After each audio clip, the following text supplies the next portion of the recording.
ታዲያስ አዲስ እስኪ ከሪፖርተር ወሬ እንጀምር ምክንያቱም የሪፖርተር ወሬ ብዙ ሊያስወራ ይችላል ጥናት ተደረገ ብሎ ዛሬ ሪፖርተር ባወጣው ዘገባ ላይ 60% ያህል ኢትዮጵያውያን በአንድ ክፍል ውስጥ እንደሚኖሩ በጥናት ተመለከተ ነው የሚለው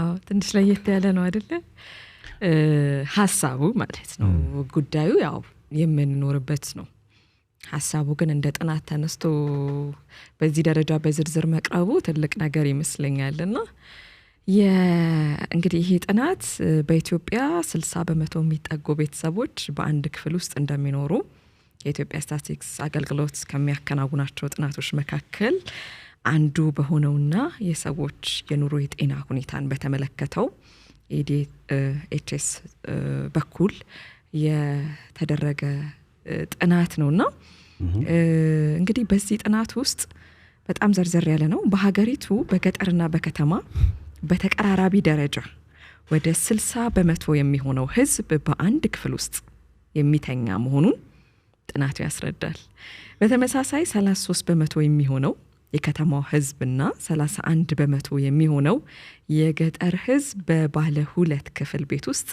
ይኖራል ማለት ልድገመው እንደገና እስኪ አንዴ እሺ በከተማና በገጠር በከተማ ወደ 60% የሚሆነው ህዝብ በአንድ ክፍል ውስጥ እንደሚተኛ ቤተሰብ ሆኖ አንድ መኝታ ቤት የለውም ባዝሩም የለውም ምናምን አንድ ክፍል በተመሳሳይ 33% የሚሆነው የከተማ ህዝብና ከተማ ላይ 33% ነው 60% ሳይሆን ከተማ ላይ 33% የሚሆን ህዝብ እንዲሁም በተመሳሳይ በገጠር ባለ ሁለት ክፍል ቤት ውስጥ ይኖራሉ ከ30 እስከ 33% ማለት ነው ባለው አቨሬጅ ውስጥ እንግዲህ በሀገር አቀፍ ደረጃ 23% በገጠር 21% በከተማ ዜጎች የተለያየ ምግብ የሚያበስሉበትና የተለያየ መኖሪያ ክፍል የላቸው በሀገር አቀፍ ደረጃ 23% በገጠር 21% በከተማ ዜጎች የተለየ ምግብ የሚያበስሉበትና የተለየ መኖሪያ ክፍል የላቸው በከተማ 45% በገጠር 49% የተለየ የማብሰያ ክፍል የላቸው ይላልና በሀገሪቱ 67% ሀብታም ቤተሰቦች በከተማ 2% ሀብታም ቤተሰቦች ደግሞ በገጠሩ ክፍል ይገኛሉ ይላል 96% ሀብታም ቤተሰቦች የሚገኙት በአዲስ አበባ ሲሆን በድህነት ውስጥ ከሚኖሩ ቤተሰቦች ክልል አለው የአፋር ክልል ከፍተኛውን ድርሻ ይይዛል ይላል ጥናቱ እንደሚያሳየው በኢትዮጵያ 15 ዓመትና ከዛ በላይ እድሜ ያላቸው ዜጎች 42% ሲሆኑ ከ65 ዓመት በላይ ያሉት ደግሞ 5% ናቸው በነገራችን ላይ የእያንዳንዱን እነዚህን በከተማ በገጠር የሚኖሩበትን ሁኔታ የኤሌክትሪክ ተደራሽነት የትምህርት ተደራሽነት ከተማ ላይ ገጠር ላይ ያለውንም በጣም በዝርዝር ያስቀምጣልና እንዴት ሬዲዮ ራሱ ቆይ በዚህ ጥናት ውስጥ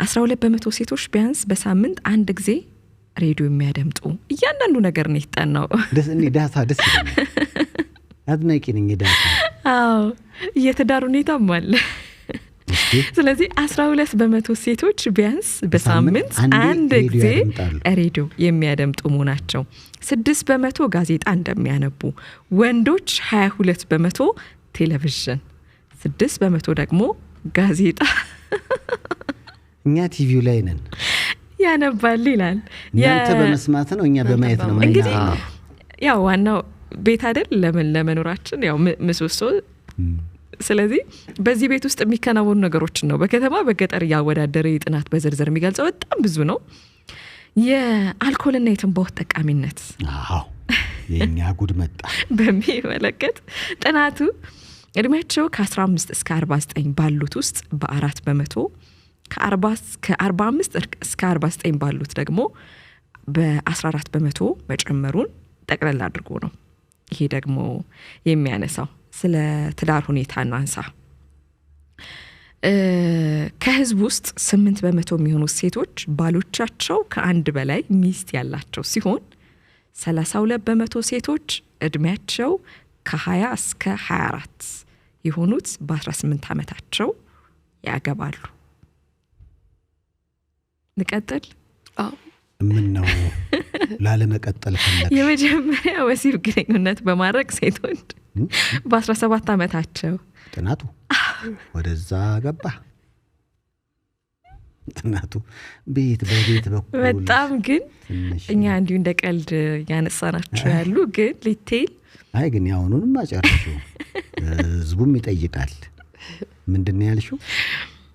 እሺ የፍቅር ግንኙነት የሚለው ላይ ጥናቱ ሴቶች በ17 ዓመታቸው ወንዶች ደግሞ በ22 ዓመታቸው ይጀምራሉ ይላል። ኧረ ተይ ምን ነው ፈጠናችሁ? ምነው ትንሽ አይከብድም?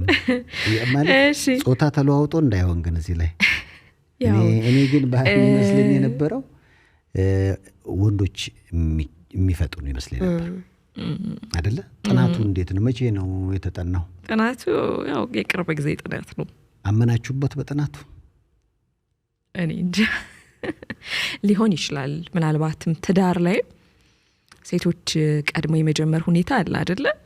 ማለት የመግባት ስለዚህ ሴቶች ያው ቀደም ባሉ ጊዜያት አያቶቻችን ናቸው በጊዜ አይደለም ማግባታቸውን የሚነግሩን በ14 15 ባይፈቀድም ስለዚህ ትዳሩ ሲገቡ እነዚህ ሁኔታዎች ስለሚኖሩ ምናልባት ሊሆን የሚችልበት እድል ሰፊ ነው ብዬ አስባለሁ። ከአንድ በላይ የሚያገቡ ሚስቶች በየባሎች ሚስቶችን የሚያገቡ ባሎች በየክልሉ እንደዚሁ ተዘርዝረው ተቀምጧል ማለት ነው። በጣም ቆንጆ ጥናት ይመስላል። ሪፖርተር ላይ ጎራ ብለው ደግሞ ዝርዝሩን የበለጠ መመልከት ይችላሉ። ለማንኛውም ግን ጠቅለል ባለ ሁኔታ 60% ያህል ኢትዮጵያውያን በአንድ ክፍል ውስጥ ይኖራሉ። አዎ ጥናቱ ሰፋ ያለ ነው። ሪፖርተርም ርዕስ ያደረገው የቤቱን ጉዳይ ነው እንጂ ቅድም እንደተባለው በውስጡ ያሉት ጋዜጣ ማን ያነባል፣ ሬዲዮ ማን ያደምጣል፣ ፍቅር ግንኙነት ቀድሞ ማን ይጀምራል፣ ምን ያህል ፐርሰንት እንግዲህ ወንዶች ተጨማሪ ወይም ደግሞ ከአንድ በላይ ትዳር አጋር አላቸው አይነት ነገር ነው አይደለ? በጣም ሰፊ ነው። የመጣው መልእክት እያየው ነው። ቲክቶክ ላይ ብቻ ነው ሁሉም ለየብቻው ቤት ያለው። ቲክቶክ ላይ ስንታይ እኮ ብዙ ነገር የሞላልን መስላለና እውነታው ግን ይህ ነው። ይህ በመጸዳጃም ቤት ካሁን በፊት የዛሬ 10 ዓመት የወጣ አንድ ጥናት አድርጌ አይቼ ነበር። 30% ማለት 70% ኢትዮጵያውያን የመጸዳጃ ቤት ችግር አለባቸው። ከዛ ባሻገር ደግሞ ጥናት ከዛ በኋላ ምናልባት ይወጣ ይመስለኛል እንግዲህ የጽዳት ሁኔታችን በራሱ በጣም ደካማ መሆኑን አይደለ የሚያሳይም ሪፖርት የሆነ ጊዜ ወጥቶ ነበር። እንዲህ አይነት ነገሮች ምን ላይ እንድናተኩር ያደርገናል? መቼ ነው መኖር የምንጀምረው? አሁን ለምሳሌ አይተሽ እንደሆነ በብዙ ነገሮች እንፋተጋለን፣ በብዙ ነገር እንጣላለን እና ጠብ እንደውም የሚያምረው በጠገቡ አካላት ሲሆን አሁን ኢራንና አሜሪካ አላቸው የሆነ በቃ እነዚህም የሰሩት ሚሳኤል አለ እነዛም ኖረዋል ምናምኛ ሳንኖር ነው። እና እንዲህ አይነት ነገሮችን ስታይ ወደ ውስጣችን ፍቅር ሆነን ተገባብተን እንዴት ኑሯችን እናሻሽል የሚለው ላይ በደንብ ማሰብ እንዳለብን መኖር እንዳልጀመርን የሚያመላክት ጥናት ይመስለኛል። እኔ በጣም መኖር ይሄ ዋና መሰረታዊ የሚባለው ፍላጎት ገና የማሟላቱ ጉዳይ ላይ ነን፣ ሩጫ ላይ ነን አይደለ? አቤት ጥናቱ ብዙ እያስወራ ነው። በጣም ብዙ መልእክቶችን ነው የምናየው። እናንተም እንደው ጥናቱን በተመለከተ ምን ትላላችሁ? ሐሳብ ስጡበት። ታዲያስ አዲስ